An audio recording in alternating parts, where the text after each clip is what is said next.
이 가정이라고 하는 것은 인간이 살아가는 데에 최고의 안식이 있고 평안이 있고 기쁨이 있고 또한 행복의 뿌리가 가정입니다. 이 가정의 뿌리가 건강해야 됩니다. 그래야 건강한 가정을 회복할 수가 있습니다. 친구 목사 사모님이 돌아가셨어요. 함께 있을 때 참 여러분 그저 그냥 힘들고 목회하면서 그랬는데 막상 돌아가고 나니까 함께 있을 때는 몰랐는데 아내가 떠난 후에 그 아내의 자리가 너무나 크다는 것을 깨달았다라고 하면서 눈물을 흘리는 걸 봤어요. 그러면서 있을 때 서로 잘해야지 떠나고 나니까 후회만 남는다라는 고백입니다. 여러분, 행복이라는 게 저 멀리 있는 게 아닙니다. 어떤 사람이 행복의 파랑새를 찾아서 헤매이고 다녔습니다. 이곳저곳을 찾아다니면서 어디에 행복의 파랑새가 있을까를 찾았지만 어느 곳에도 없었습니다. 너무 지치고 탈진된 몸을 이끌고 자기 집으로 돌아왔는데 바로 그토록 찾아다니던 그 파랑새가 자기 집 처마 밑에 앉아 있더래요. 그렇습니다.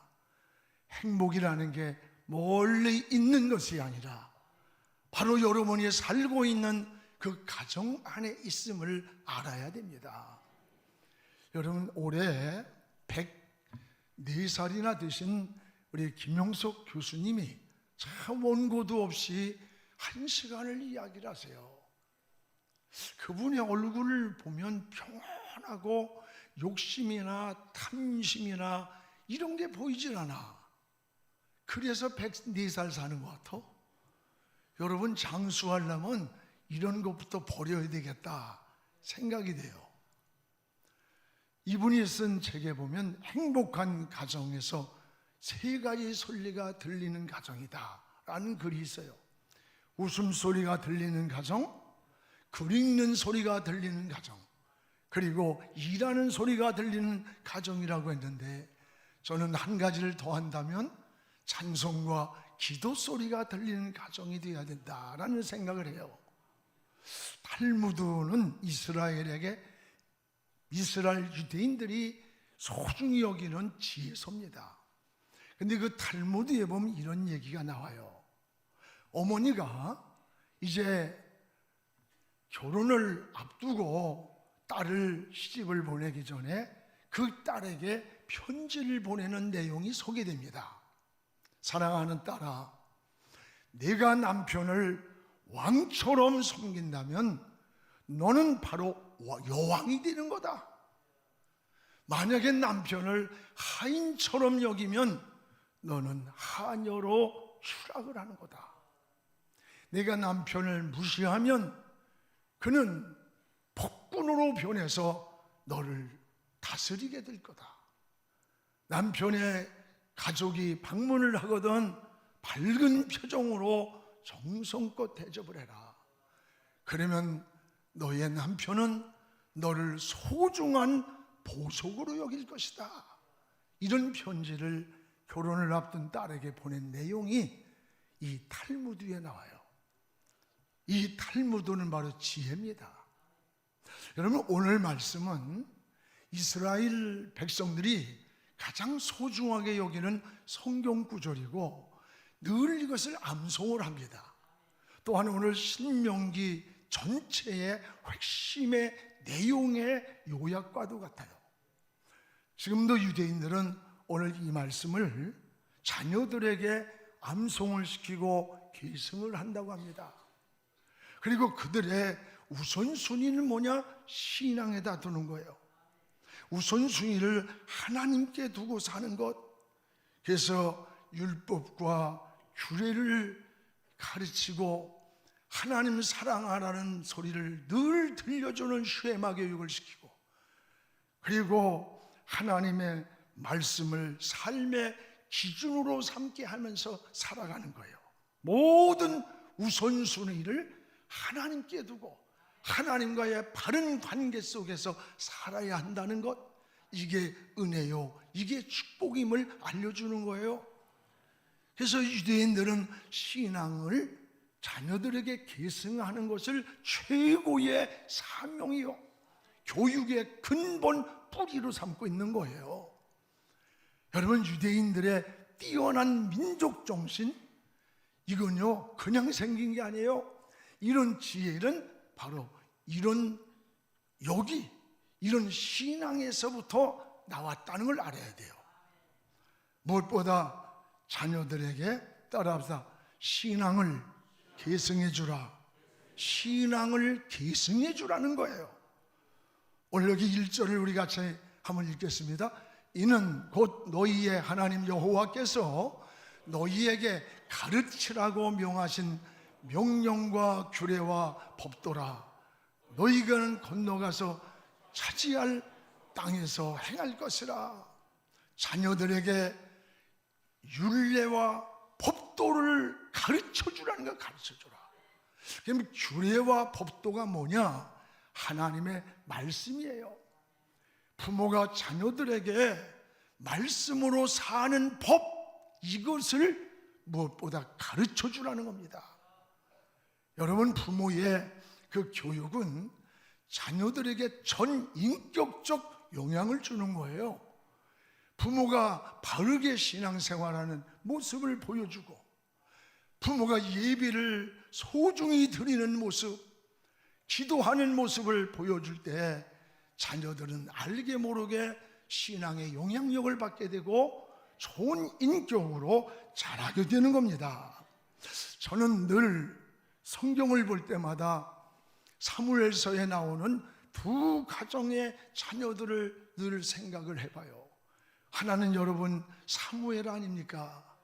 사무엘은 나시린으로 하나님께 기도하여 얻어서 처음부터 성전을 떠나지 않고 하나님을 떠나지 않고 항상 하나님 앞에서 그 아이를 자라게 했다는 거예요. 훗날에 그 한 시대를 이끌어간 선지자로 훌륭한 하나님의 사람으로 서렸어요. 그런가 하면 동시대에 나타난 인물이 있어요. 엘리 제사장의 자녀입니다. 홈니와 비느하스예요. 아버지는 제사장이에요. 그런데 자식들은 성경에 불량자라, 불량자. 이들은 하나님을 두려워하지 않았습니다. 성전에서 수종도는 여자들과 동침을 하고, 제사드릴 물건을 성도들이 가져오면 새갈고리로 끄집어내서 먼저 먹어버리는, 하나님을 무서운 줄 모르고 우습게 알고 신앙을, 하나님을 두려워하지 않았던 거예요. 하나님은 안 보는 것 같지만 다 보고 계셨어요. 사무엘상 2장 25절에 보면 하나님은 이들을 죽이기로 뜻을 정했다. 하나님이 이들을 죽이기로 뜻을 정했다는 거예요. 훗날에 홈니와 비느하스는 전쟁터에서 같은 시간에 그냥 죽어버렸어요. 여러분, 이 자식의 소식을 듣고 있던 엘리 제사장은 충격을 받았어요. 의자에 앉았다가 떨어져가지고 목이 부러져 죽었어요. 여러분, 이게 우연인가? 아닙니다. 사무엘상 2장 29절에 보면 엘리는 자식을 하나님보다 더 중히 여겼더라. 자식을 하나님보다 더 중요하게 여겼다는 거예요. 여러분, 이것이 우리 안에 우상이 되는 거예요. 이게 무슨 말씀이에요? 부모가 신앙으로 자식을 키우지 않았다고 하는 거예요. 신앙으로 키우지 않았다는 거예요. 오늘 여러분의 자녀는 어떻게 키웁니까? 오늘 이것이 엘리의 이야기입니까? 오늘 저와 여러분을 향한 하나님의 음성으로 깨달아야 돼요. 제사장의 자녀가, 목사의 자녀가, 장로의 자녀가, 권사의 자녀가 하나님을 경홀히 여기고 두려운 줄 모르고 살아가는 것, 이게 마찬가지예요. 자녀들에게 우리는 신앙을 계승하는 것, 이게 바로 축복인 겁니다. 오늘 2절을 같이 한번 읽겠습니다. 너와 내 아들과 내 손자들이 평생에 내 하나님 여호와를 경외하며 내가 너희에게 명한 그 모든 규례와 명령을 지키게 하기 위한 것이며 또 내 나를 그러면 장구하게 축복하리라는 약속이에요. 오늘 여기에 너와 내 아들과 내 손자들이 평생에 하나님을 경외한다.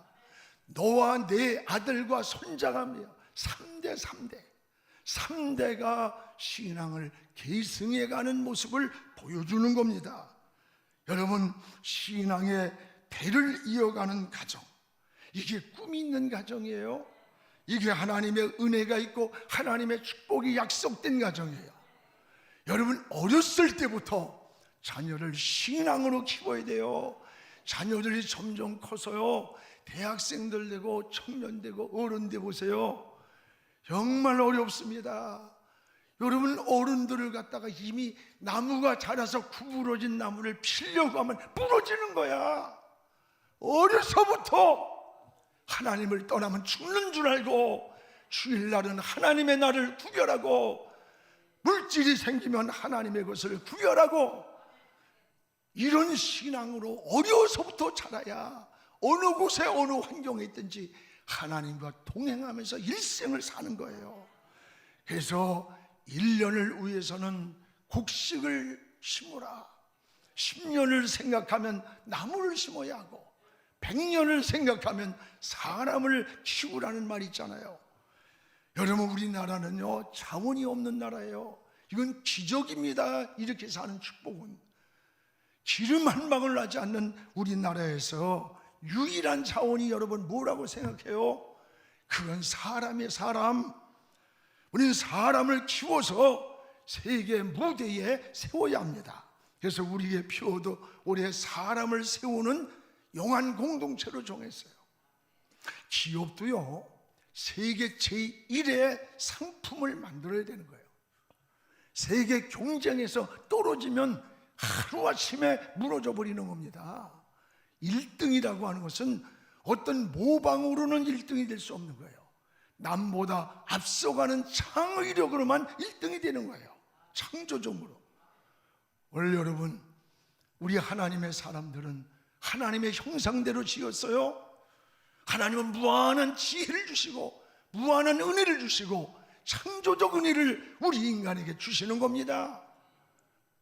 이게 하나님의 사람의 특징인 거예요. 여러분, 이탈리아나 프랑스에 가면 거의 명품 브랜드가 상징이잖아요. 그 명품 브랜드가 큰 대기업에서 생산되는 게 아니랍니다. 어떤 브랜드는 작은 중소기업에서, 또 어떤 데는 한 집안의 형제들이 만들어 가지고 세계 시장에 명품 브랜드를 내놓는 거래요. 대를 이어가면서 세계의 최고를 만든다는 거예요.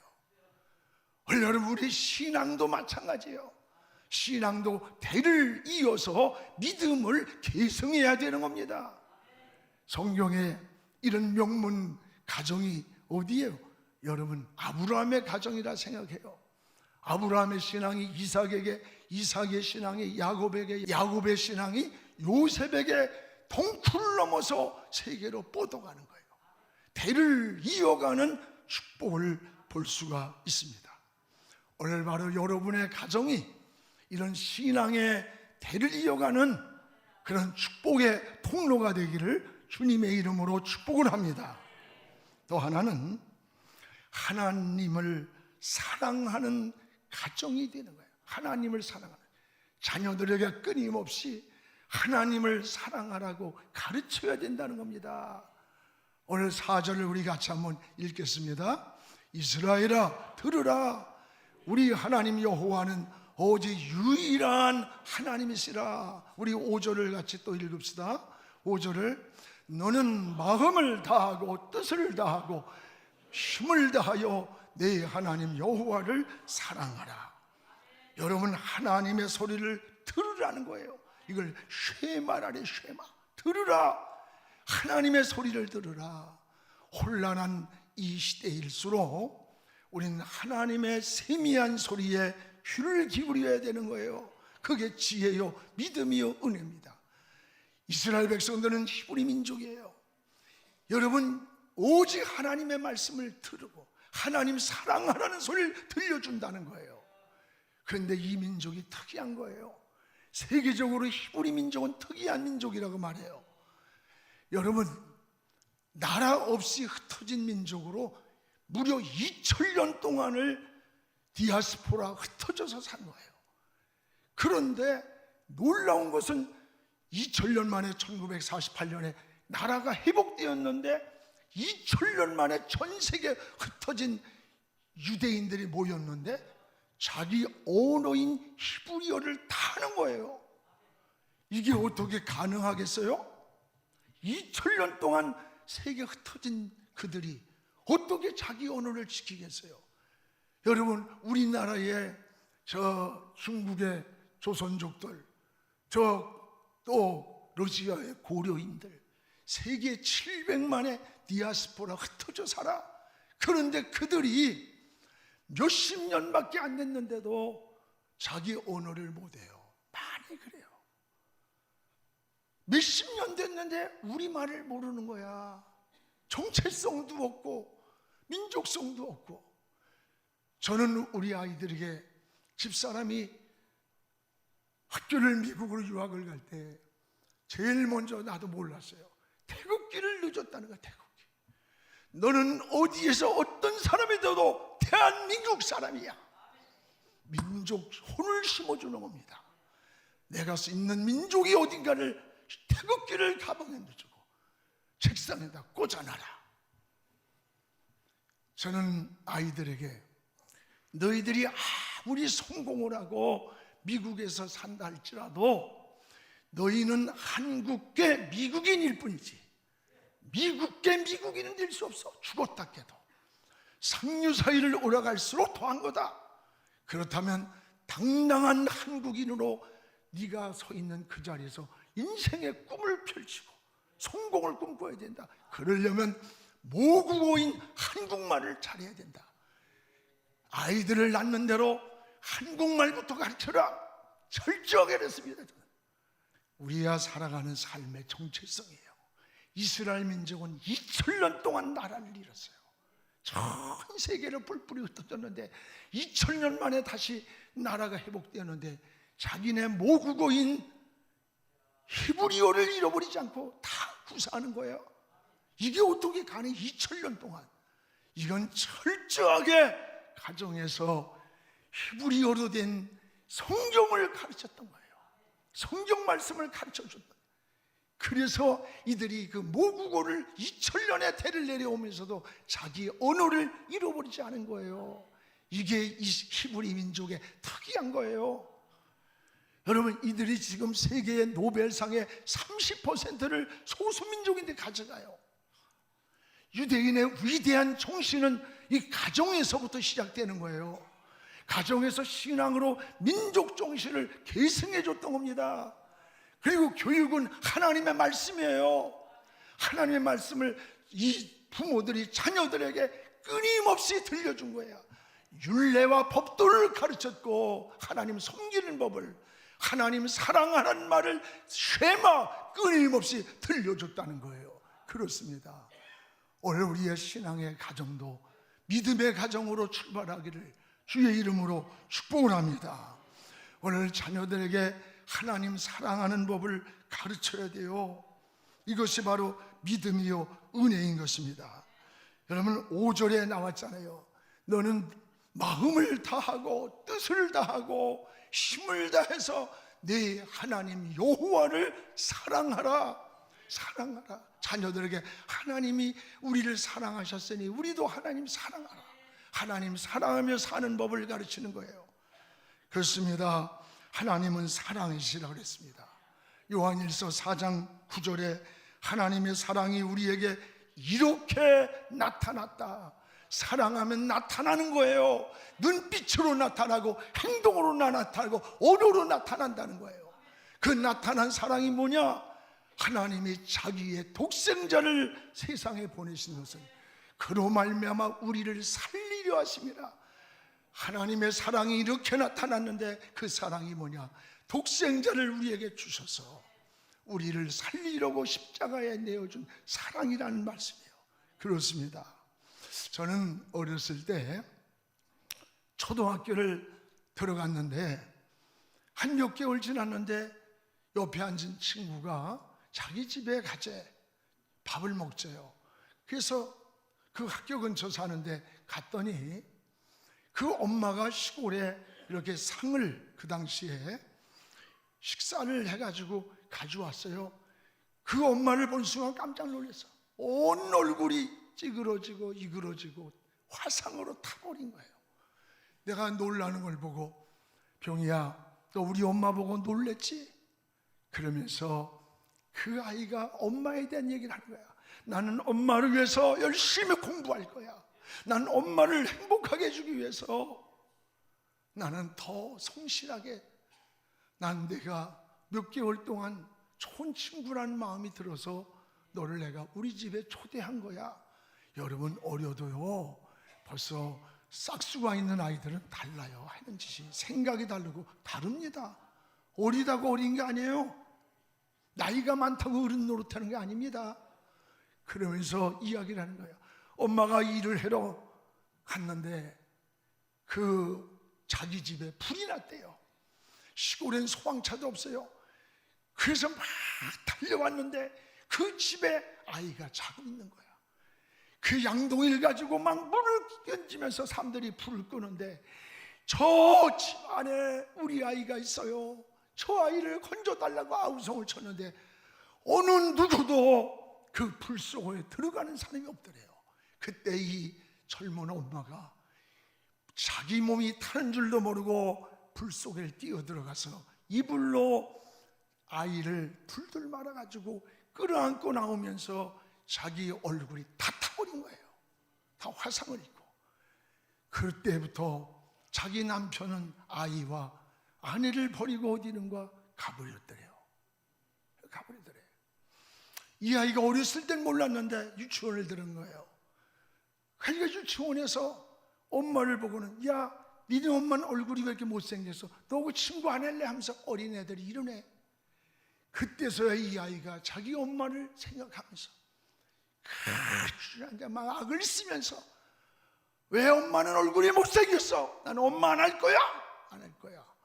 막 우는데 이 엄마가 자기를 꼭 끌어안더래요. 끌어안더니 말을 안 하더래.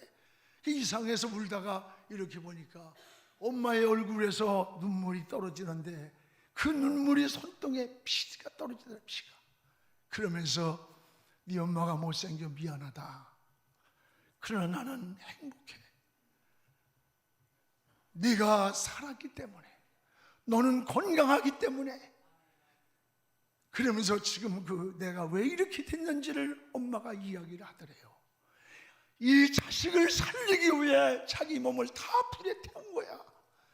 자기 인생의 일생이 망가졌는데도 자식이 건강하게 자라는 것을 보고 행복해하는 이 엄마의 마음, 엄마의 모습, 이게 사랑인 거예요. 이게 사랑인 거예요. 여러분, 사랑의 힘은 이렇게 위대한 겁니다. 가정이 뭐예요? 가정은 건물이 아니야. 그 안에 있는 사랑의 공동체가 이루어져야 그게 가정인 거예요. 여러분, 성경에 하나님을 보면서 사랑의 본체가 하나님이라 그랬어요. 하나님이 우리를 사랑하신 것 같이 우리도 하나님을 사랑하라, 이렇게 말씀하는 겁니다. 그래서 오늘 5절에 이렇게 말씀하잖아요. 너는 마음을 다해 하나님을 사랑하라. 뜻을 다해 하나님을 사랑하라. 네 있는 힘을 다해 주 너의 하나님을 사랑하라. 사랑하는 말을 자녀들에게 하나님 사랑하며 살아야 돼. 이걸 들려주라는 거예요. 이게 쉐마라는 거예요. 여러분, 우리의 마음을 다해 뜻을 다해 힘을 다해 하나님 사랑하는 것, 이게 바로 신앙의 본질인 거예요. 오늘 사람마다 힘이 있습니다. 어떤 이는 목소리에 힘이 있는 거예요. 어떤 이는 몸으로, 어떤 이는 가르치는 은사, 어떤 이는 물질로 내게 할 수 있는 힘을 다해서 하나님을 사랑하는 거예요. 우리가 이번에 5월 28일 날 430명의 할렐루야 성가대가 찬양을 준비합니다. 여러분, 하나님 사랑하기 때문에 내게 주신 찬양을 드리는 마음이 기뻐야 돼. 할렐루야를 들을 때마다 내 가슴에서, 영혼에서 할렐루야를 찬양할 수 있어야 되는 거예요.